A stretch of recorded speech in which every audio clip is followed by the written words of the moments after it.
Three categories of ministers are seated here at the Council's chamber of the Presidential Villa, with President Muhammadu Buhari at the head table, flanked by Vice President Yemi Osinbajo. The three categories of ministers are those that started the journey with the president in 2015 to 2023, those that joined the race in 2019, and a few others who are spending their 9th months as ministers. Information and Culture Minister Lai Mohammed led others at the press briefing on some decisions of the meeting. It stands today, the NIN and SIM policy registration is being implemented. In order to consolidate the implementation, the Nigerian Communications Commission comes up with a proposal that will enhance the implementation of the policy and bring many more benefits to it.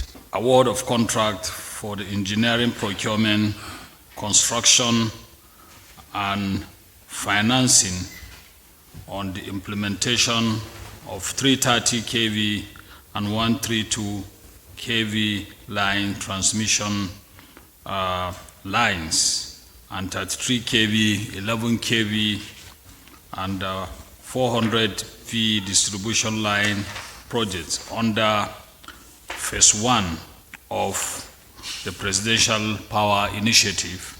Yesterday, the Federal Executive Council approved the WE policy. The WE policy is Women Economic Empowerment. The second memo is a memo relating to operationalization and deployment of federal government contracts administration system. It is not true that the Federal Council has been dissolved. It's still very much alive.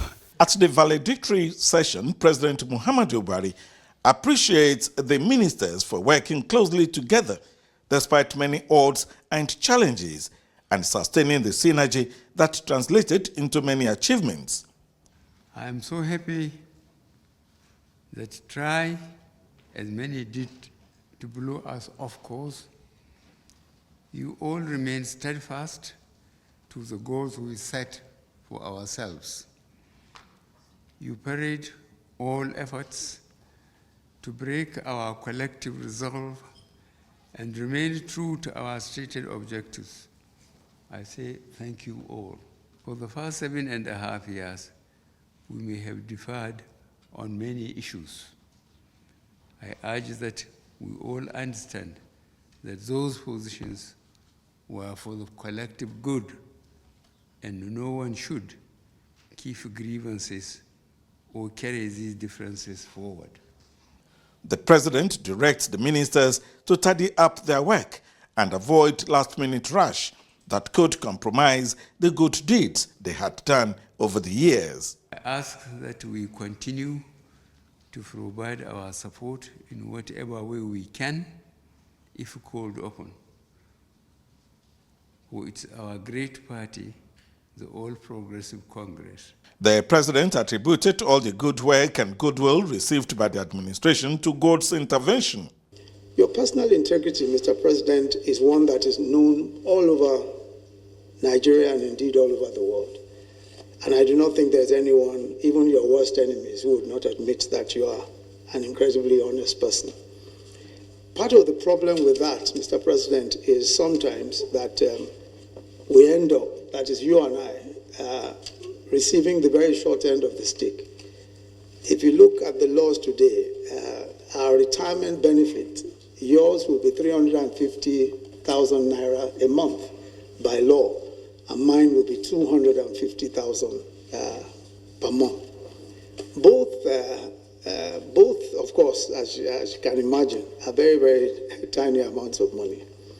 And I think that perhaps one of the things that we must try to do is to see how we can amend that law, Mr. President, so that I would not come to you in Daura to come and ask for some of your bulls to sell in order to be able to survive.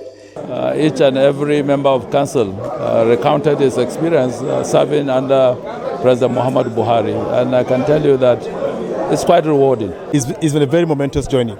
It's been very awe-inspiring, and it's been very motivating.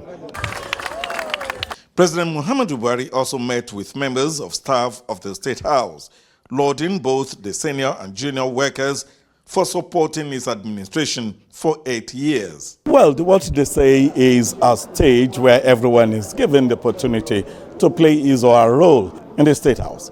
Jide Onifade, NT News.